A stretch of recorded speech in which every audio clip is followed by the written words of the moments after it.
Tcharam! Chegamos no desenvolvimento da nossa sequência de vídeos de dicas de como fazer uma boa redação. Prestem atenção.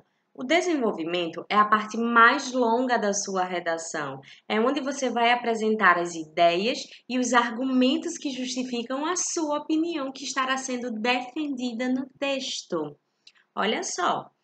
Todo texto estilo Enem, ele possui textos motivadores. O que são os textos motivadores? São aqueles textos que servem para você clarear as suas ideias com relação ao tema, caso não saiba de nada. E mais, esses textos motivadores, eles não só podem, como eles devem ser utilizados na sua argumentação. Porque, ora, eu disse que a argumentação são vozes de outras pessoas que vão reforçar a sua opinião. Então, como é que você vai pegar textos de outras pessoas se você não tem nada decorado na sua cabeça?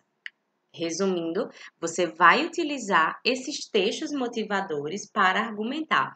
Só que, para usar os textos motivadores ou qualquer texto que você queira utilizar para argumentar na sua redação, é preciso de uma coisa básica chamada referência.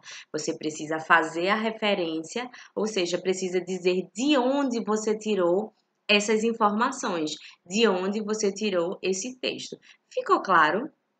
Caso não tenha ficado claro, se você não faz a referência, se você não diz de onde tirou as informações que está citando, isso é considerado plágio. O plágio é copiar palavras escritas por outra pessoa e utilizá-las como se fossem suas.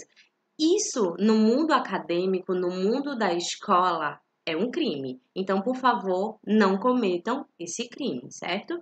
Ai, professor, então como é que eu vou fazer a referência de um texto? Eu não sei. Eu tenho aqui um exemplo bem básico com relação ao 7º tema do Desafio Nota 1000 da SPB do Governo do Estado da Paraíba. Então vamos lá. Olha só, digamos que você lê um gráfico que fala sobre a porcentagem de pessoas que praticam atividade física no Brasil por idade, certo? E aí você vai fazer a citação informando o título do texto e o site.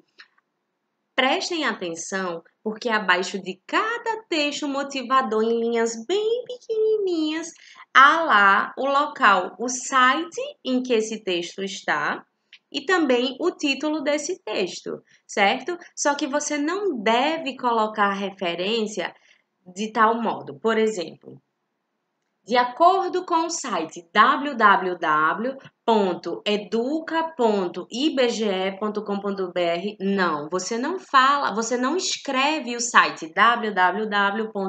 Nada disso, gente. Qual é a maneira correta de fazer uma referência, uma citação?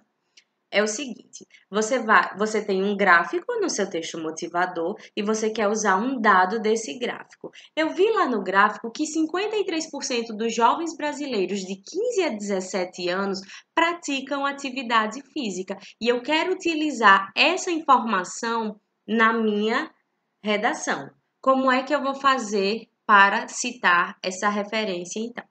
Você faz o seguinte, você usa um conectivo que é utilizado justamente para citação, de acordo com, segundo, em concordância. Então, segundo o gráfico, aí qual é o nome do gráfico? Eu vou lá embaixo do texto e vou procurar o nome do gráfico. O nome do gráfico é Prática de Esportes e Atividades Físicas. Então, eu posso falar, de acordo com o gráfico Prática de Esportes e Atividades Físicas, ou segundo o gráfico Prática de Esportes e Atividades Físicas, ou em concordância com o gráfico Prática de Esportes e Atividades Físicas, disponível no site do IBGE. Estão entendendo agora? Eu não disse disponível ou em www. Conseguem compreender agora? Eu disse o nome do site, disponível no site do IBGE, 53,6% dos jovens brasileiros de 15 a 17 anos praticam alguma atividade física. Ficou compreendido?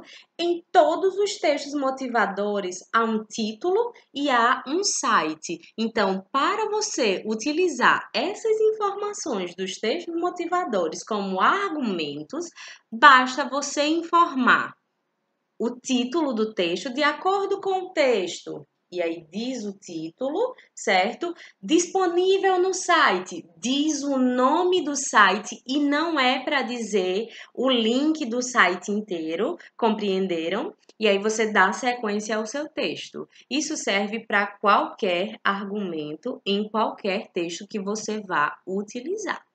Ficou claro agora? Ficou mais simples? Espero que vocês tenham conseguido compreender, mas caso ainda possuam dúvidas, por favor, entrem em contato, ok? Não esqueçam que qualquer parte de texto que você queira copiar para servir de argumento, é preciso que essas partes copiadas, além de você colocar a referência com o título do texto e o site em que o texto foi retirado, você também precisa colocar essa parte do texto copiado entre aspas, seguindo essas 3 regras básicas. Título do texto, lugar onde o texto se encontra e aspas, você fez de forma perfeita a sua citação e isso não é considerado um plágio, ok, gente? Espero de coração que vocês tenham conseguido compreender e acredito que as próximas redações serão cada vez melhores. Conto com vocês. Vamos para o nosso último vídeo.